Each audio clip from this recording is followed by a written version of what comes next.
So, Dhanush, do you want to do a quick context setting, or would you like for me to do it? Go ahead, Supriya. I mean, if there's anything to add, I'll add. Okay, Yeah. awesome. Right.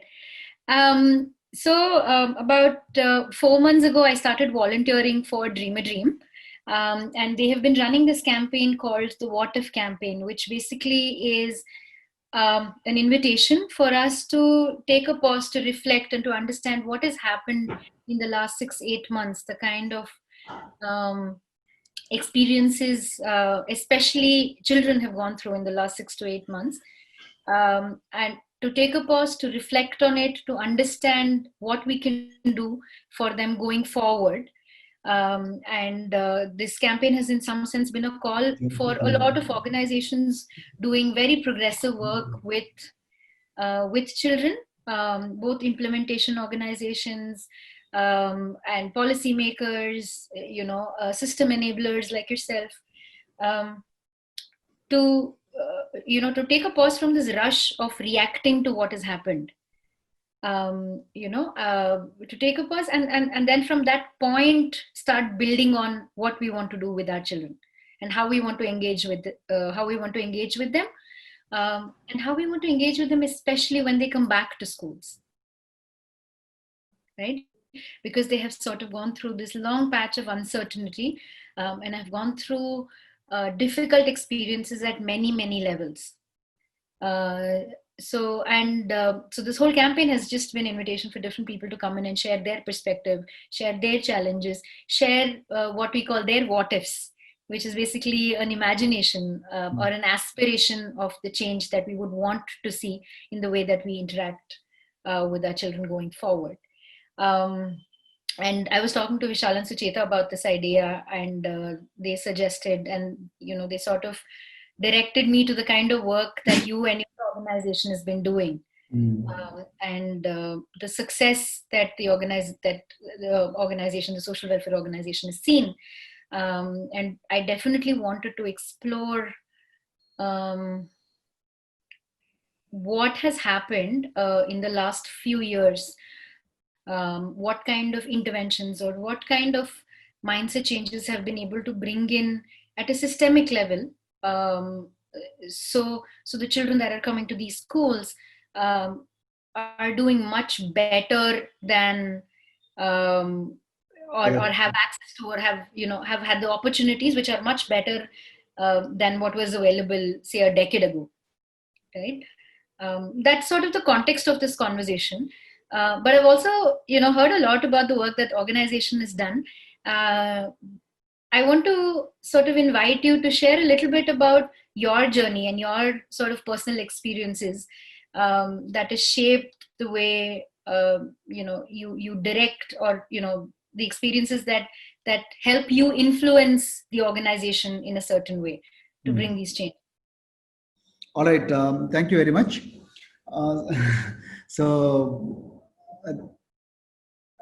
First is, I am from rural areas, right?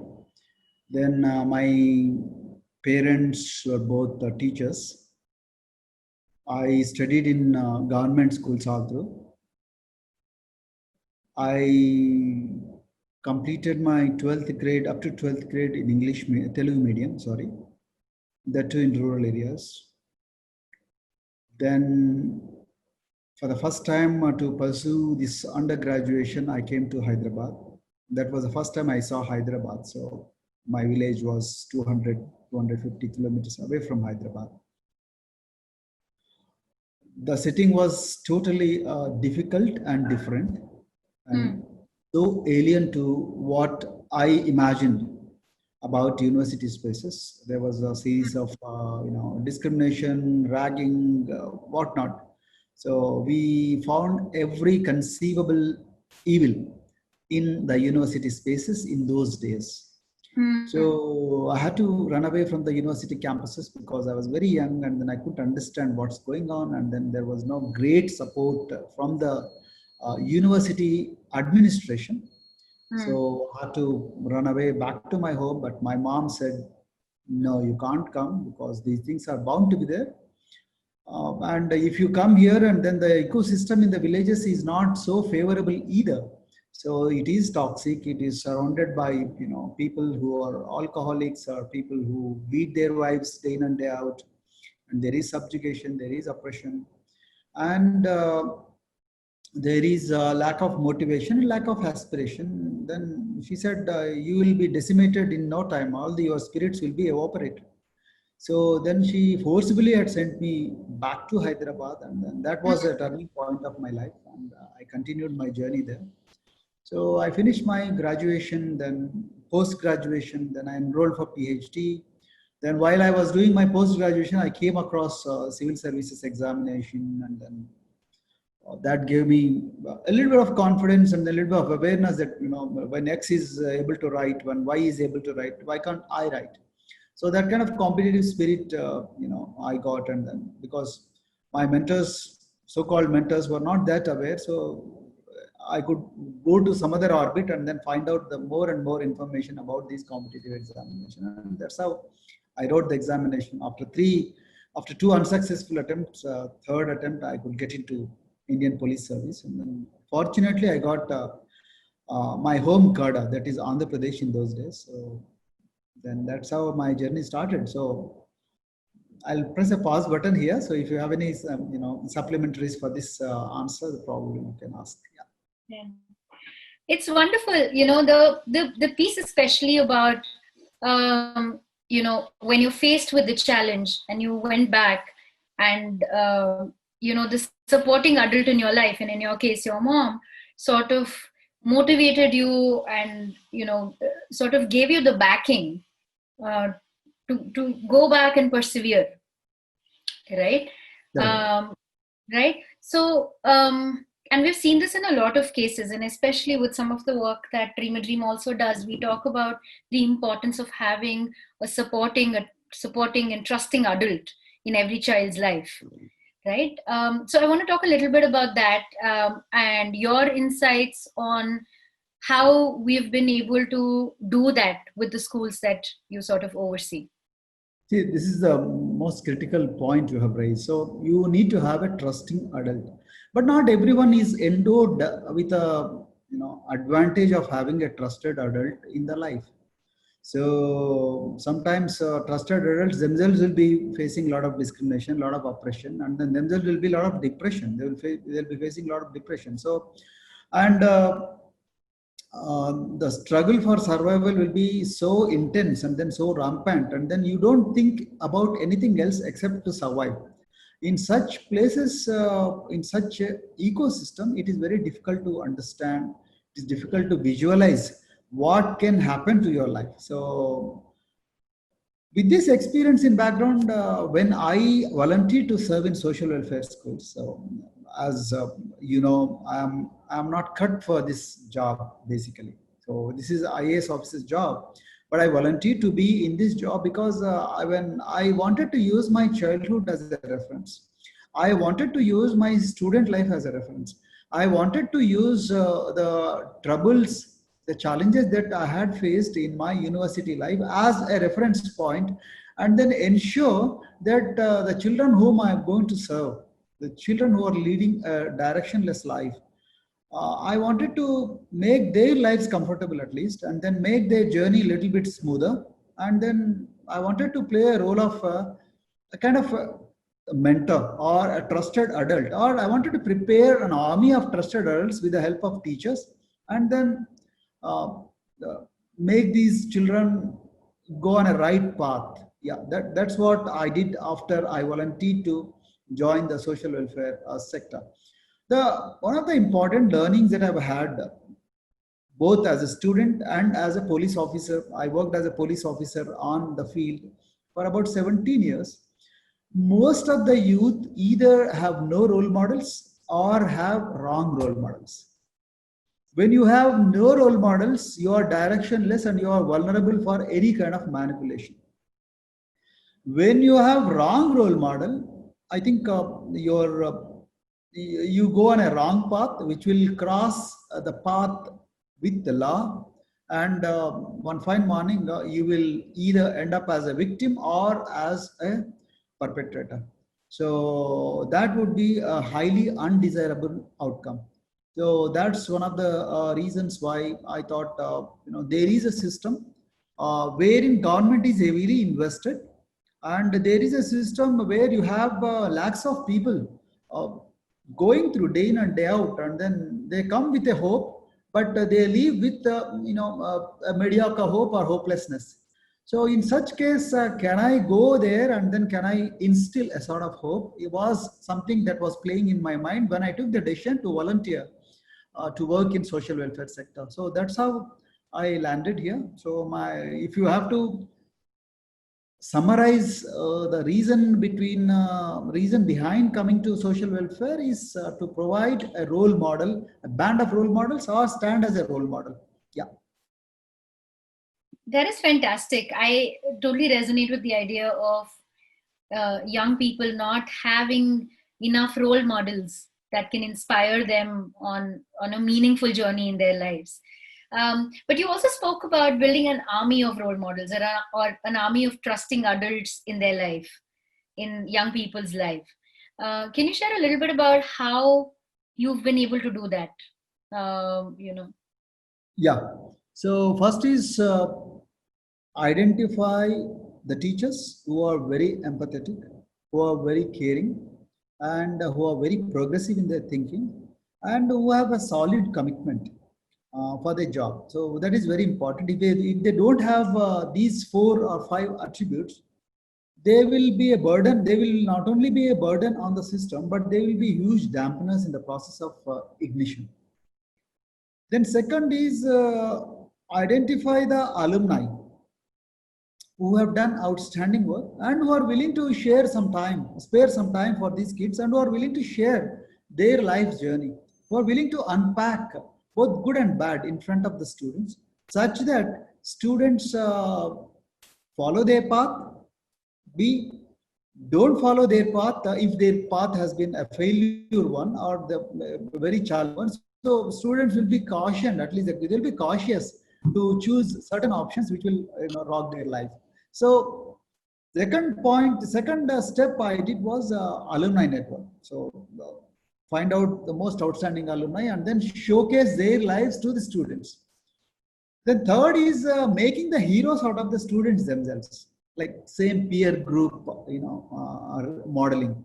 So take the outstanding performance, not necessarily in academics, but outstanding performance in sports, outstanding performance in extracurricular activities, outstanding performance in leadership, outstanding performance in personality development, so on and so forth.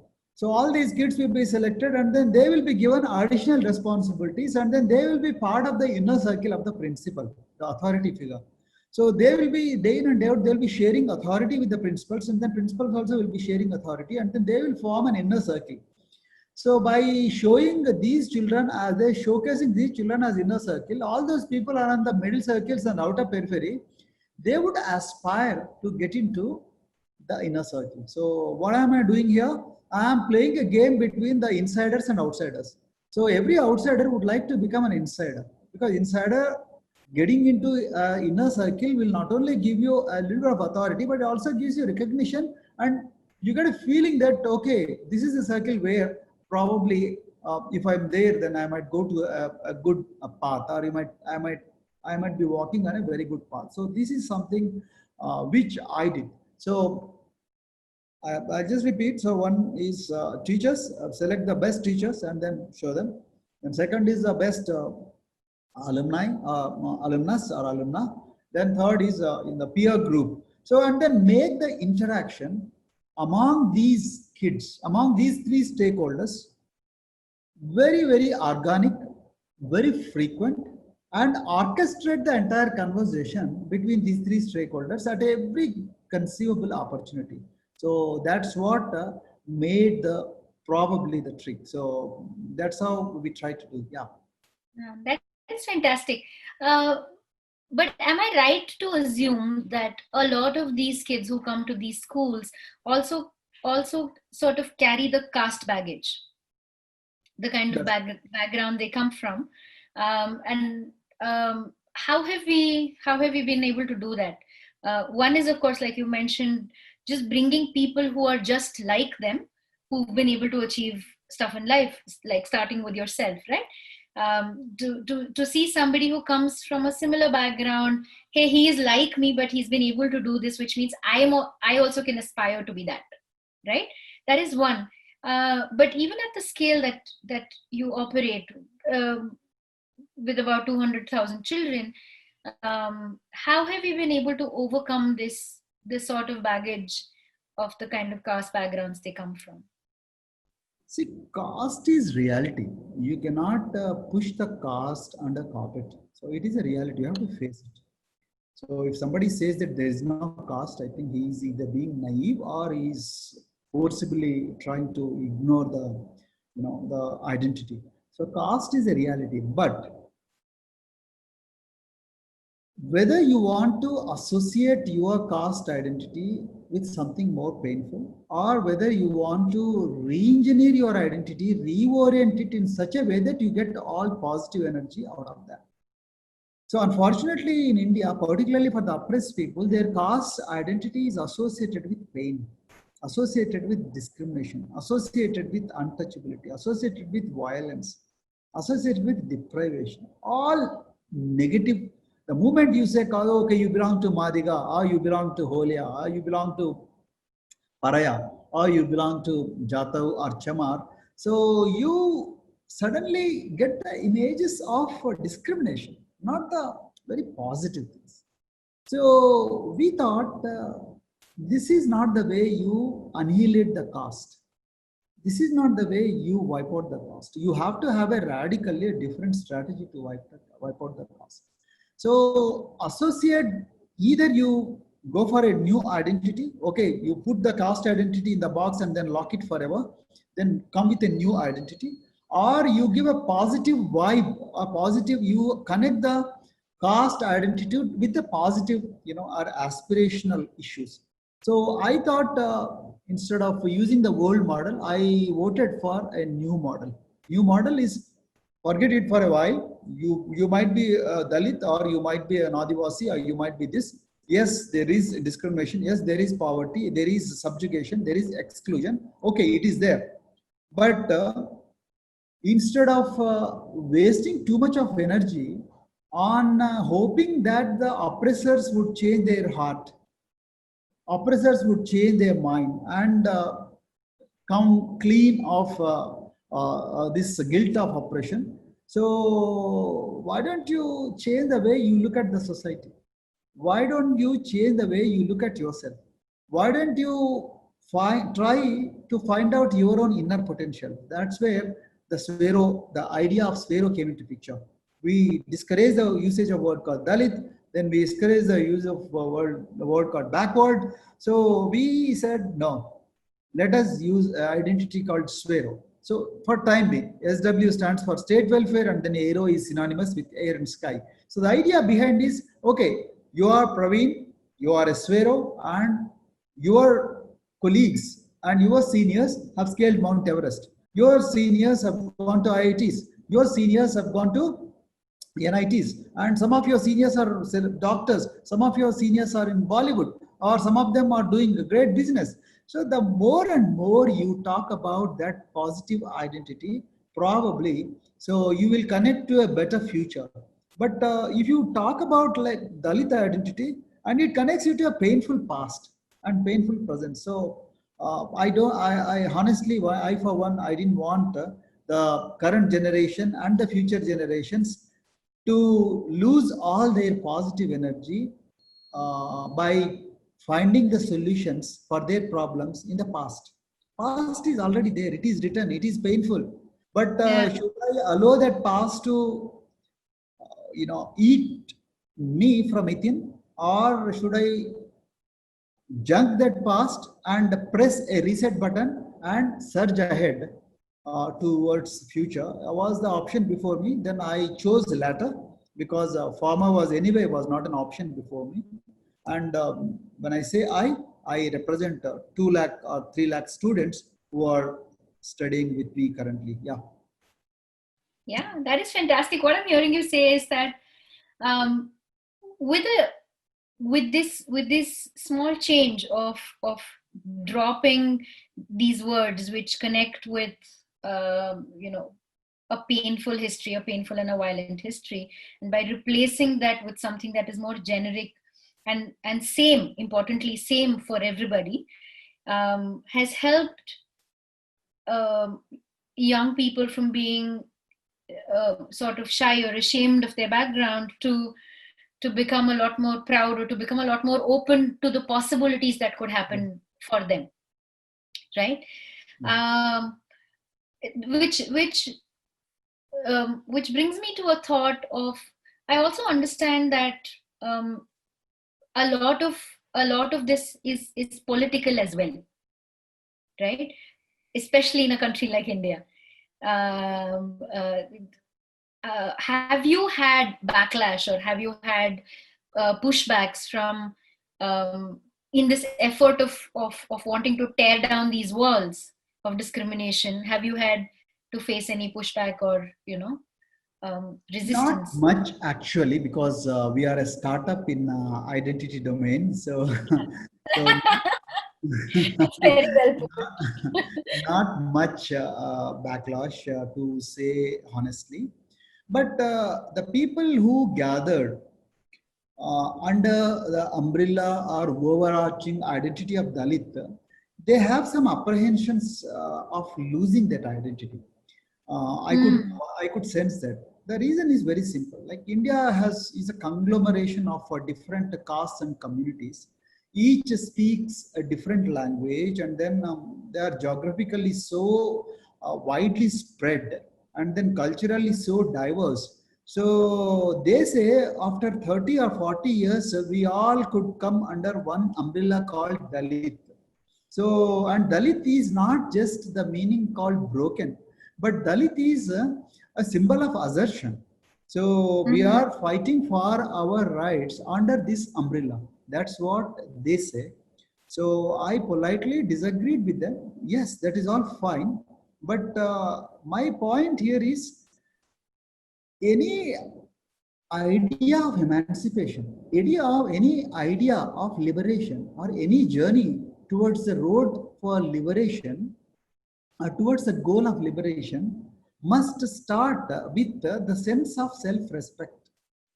If you don't have that sense of self-respect, if your identity always reminds you about the victimhood, if your identity always reminds you about the oppression, and if your identity takes you, or if your identity always tells you that, look, you are inferior, then no matter however glorious is your word, however inclusive is your word, that is not going to help you in the longer run.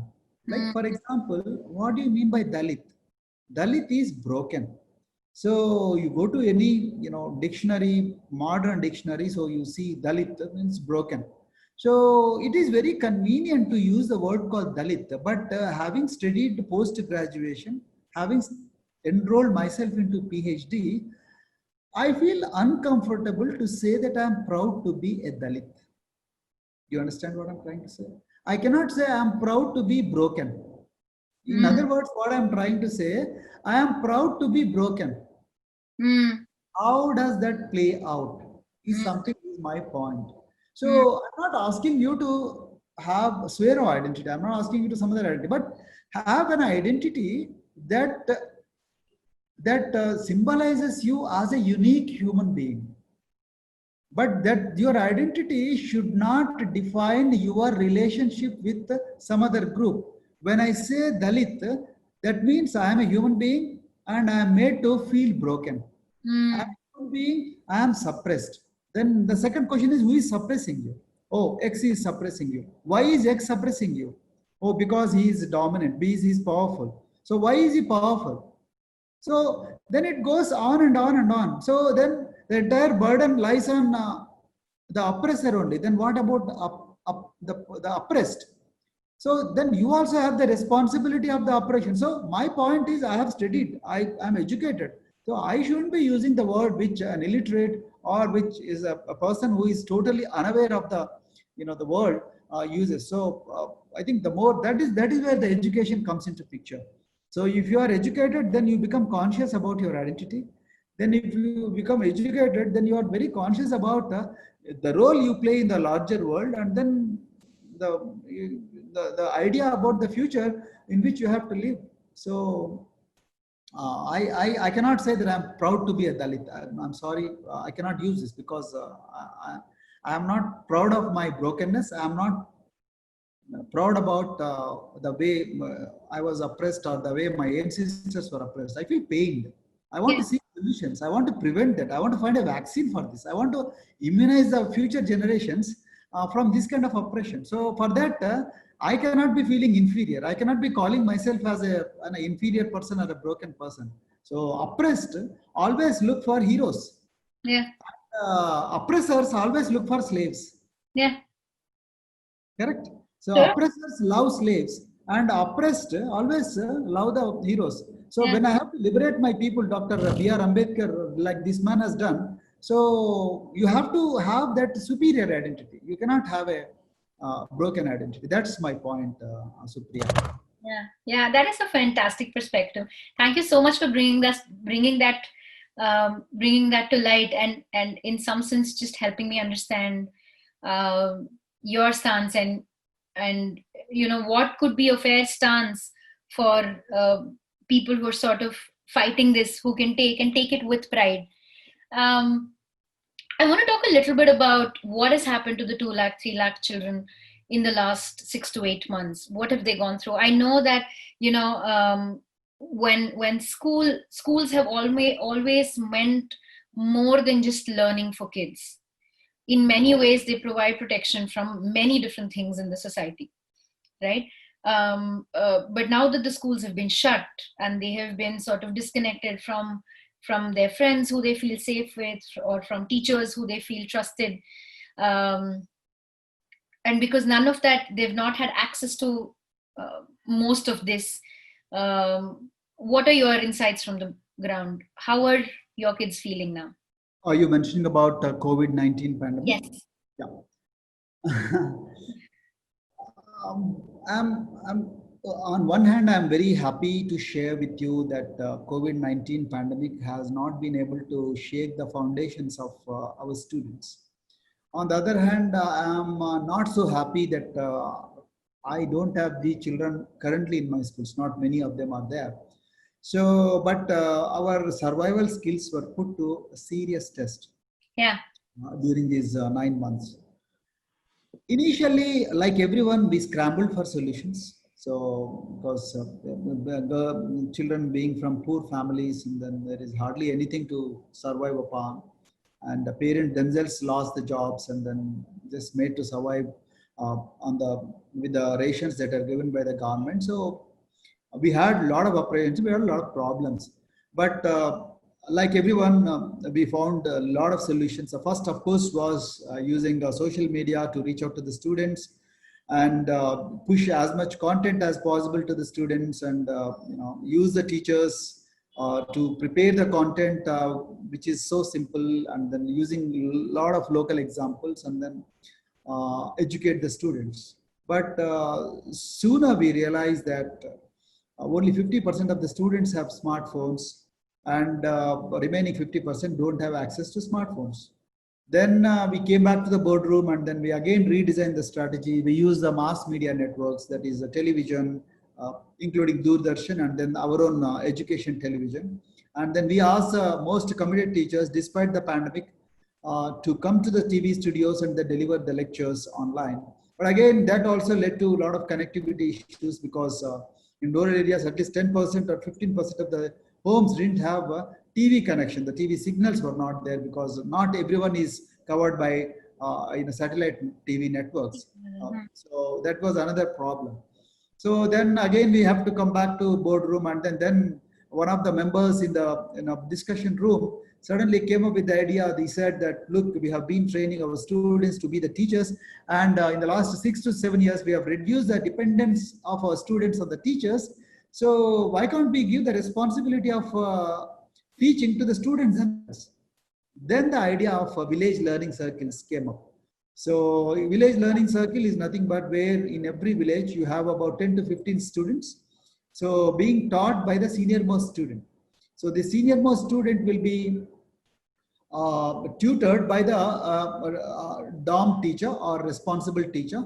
So once in a week, this responsible teacher or the teacher who is concerned teacher will go and then guide the students as to what are the topics to be taught and what kind of assessments have to be administered, and then how do we evaluate all the answer scripts. So that's how it started, and then we just did the pilot project in the month of June, and we found overwhelming response for this pilot in a remote district called Adilabad. And I'm so happy to share with you today we have about 27,000 village learning circles in which 1.3 lakh students are educating themselves without depending on the teachers. So it may not be as effective as what teachers have been able to do, but I think in the given situation, we are very modest in our expectations. So in the given situation, we thought the best achievement could be arresting the loss of learning. So when they come back to the schools, at least they don't forget what we have taught them before onset of pandemic. So that is what is happening as of today. And this has really picked up momentum. So we found at least the kids who teach to the other students, I think they will be more knowledgeable than anyone else. So because teaching is the best way of learning, right? So that's how it is happening. And then now slowly government of Telangana and government of India has permitted the opening of schools for doubt clarification with the consent of parents. So now we have about 5,000 to 6,000 students staying in our residential schools. And slowly the number is increasing, and the people are less scared of COVID pandemic because the treatment protocols have improved, and then fortunately this pandemic has spared the children generally, because nowhere in the world children are going to the serious illness conditions. So that's how we have been able to do, but we have a long way to go. I think probably from November 1st or November 2nd week, government of India might say that, okay, now they have already empowered the states to take a decision from October 15th itself. Yeah. So most probably we will see slowly children trickling into the schools from post Dasara. Yeah, that is fantastic. Congratulations on just the idea of village student circles. I think it is such an empowering idea for everybody, including the senior students, the students, the teachers themselves. To sort of be, exercise the knowledge that they have acquired already, with an intent to be able to handhold the next set of students. I think that's a fantastic idea. I want to touch a little bit upon the kind of challenges that you face from being in the government itself. For an outsider, for someone who's been part of an implementation sort of an organization, right? Profit, not for profit, any of these. We often have to work with multiple stakeholders, but you're part of the system, and you are in a place of position and power to bring in systemic change. And I want to talk a little bit about just what kind of challenges you face in being able to do that change within the system itself. I don't think governments are very difficult to work with for the insiders. Because we have rules, we have government orders, we have guidelines, and then we have evaluation systems. And all you need to have is the intention. What is most critical in any organization, particularly in government organization, is the intention. What is your intention? What do you want to achieve by sitting on this chair that is given to you by the Constitution? So if your intention is lofty, if your intention is to bring the transformation, whether you like it or not, your actions will run in that direction only, and then you will see the outcome the way you wanted it to be. If your intentions are wrong or misplaced, one day you will land up in jail. Hmm. That is how governments function. So governments, for insiders like us, it is very easy to function. Hmm. Most of the time we will be on autopilot mode because things are set. All you need to do is do the programming correctly. Set your expectations right, Hmm. and allow the systems to function, and then use little bit of calibration here and there. If you want acceleration, then bring new practices, bring new team members, and then add more energy and enthusiasm, and then things will run instead of walking. But for the private sector or the from non-government sector people to dealing with the government is sometimes it could be challenge because we are all human beings. Not everyone doesn't have to think. Not everyone has to think like you and me. So it's not possible sometimes. So people are different. People are varied, and then they come with their own baggages, and then they come with their own impressions about certain things. So for non-government organizations, particularly, I have been watching those organizations and those entities and those individuals who are more patient, who are more empathetic, and who are willing to learn from the organization with which they have to work or they decide to work. Those people have been reasonably successful. Hmm. So, second, those people who use their contact with the head of the organization, head of the government organization, and then they want to push the things down under, I think they have been horrendous failures. Hmm. Because the moment the head of the organization gets transferred, then this person also will be kicked out. So that is how it happens. But if you work with the system, not directly with the head of the organization, if you work with the system, you make yourself a part of the system, and you make your intentions very clear to the people who are working down under. Then you become part of the family, and then it is very difficult to disown you. So because non-government organizations or other entities or private entities, they need to understand these dynamics. So if they don't understand these dynamics, and then they just try to get advantage by dropping the names, or by using the connections, or by doing something, by getting into the organization with some extraneous forces, and those people will be in no time be excluded, and then will be pushed out of the system. So this is what I have understood. So intentions are very important, Supriya. So if you don't have right intentions, whether it is a government organization, whether it is a non-government organization, whether it is a not for profit or private corporation, so you will be going on a wrong path, and which is not very desirable.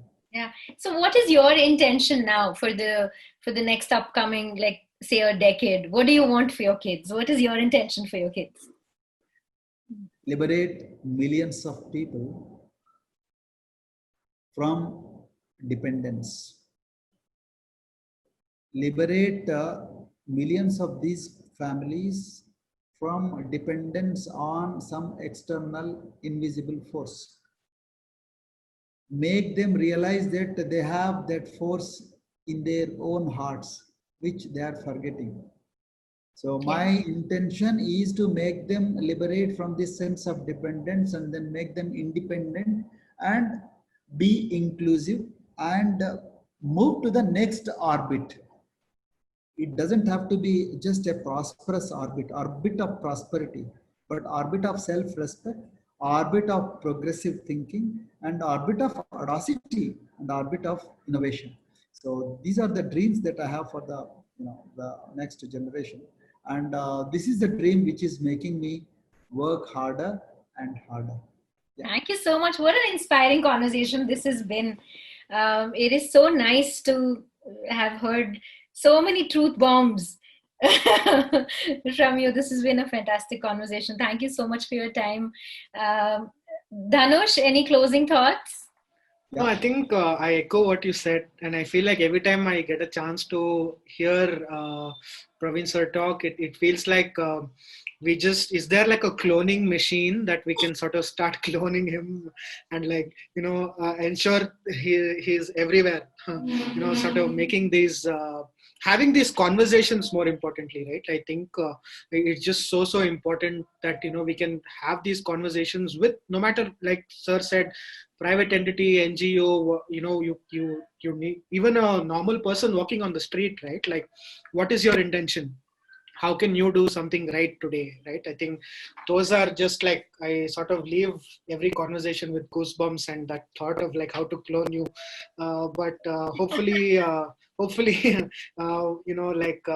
think the conversation here is sort of like a lot of impediment for our sort of work with social welfare. Just so super lucky to be part of Yeah, we are everything also that you do. excited to see the results maybe after 2 to 3 years. So once Yeah, our engagement with the social welfare comes deeper and then deeper, right. I think more and more kids start thinking like you and me. So maybe that is a change. Even Yeah, if you are able to impact 10% of the students, I think that that will have such a domino effect. You will not even definitely. imagine. You will not be able to imagine this. Yeah, Definitely. yeah. That is indeed something that we would all look forward to. Do you have any closing thoughts, sir? I just wanted to know about what if, more about what if you can direct me to any website if you Yeah, have. What is I your do. I do. web I will address? send. Yeah. I'll send the details across. But Dhanush, do you want to share something? Something more from inside the organization that you've been discussing around the campaign? So I think something that we want to sort of start flooding social media, start flooding channels that we can sort of interact with larger ecosystems with messages of like what education should look like. Now that the NEP has sort of come in, we sort of envision a 2040 India, 2050 India, and we know that something needs to change drastically, dramatically. And I think it's the conversations from people like you who sort of give us these insights around what the next 5 years, 10 years, 15 years should look like, right, with the right intention, and sort of flooding all of these narratives across the conversational channels that we use is something that we want to really focus on. And a what if campaign is in that direction very, very important. Like, just to imagine what if it becomes like this, what if it sort of becomes that. So I think that is a very important so we just want to change narratives around like what education should mean and look like in different ecosystems, whether that's in a private school, in a government, in a social welfare system, in a education system, MOE. Why only social Yeah, welfare in yeah, every household? Yeah. yeah. So I think it's the part of a larger conversation on like what if. Yeah, yeah. Also, Right. it helps build vocabulary for everybody in the system to talk about this change. Like Dhanush said, everybody is saying that this change needs to happen or we need to have this change. But providing vocabulary, providing direction, providing ideas, discussing challenges around executing some of these ideas provides people with, we hope will provide people enough to sort of action in this direction, right? And it's fantastic to see people like you, who are not just talking about change, but are demonstrating it in action, right? Saying that, hey, I have these set of schools, and this is the change that I have been able to bring in a span of 5 years, 10 years, and this is what kids have been able to achieve. This is what the change, the mindset change that we've been able to do. These are the tangible results of this mindset change, right? To be for that to be seen quickly, for that to be seen tangibly, and therefore for us to fill the equation with the right variables, so that all stakeholders are able to sort of collectively move towards what we want for our kids, for the next generation to All thrive. right. So thank you very much once again. So please convey my regards to Vishal also. I will, sir. Yes, will do, sir.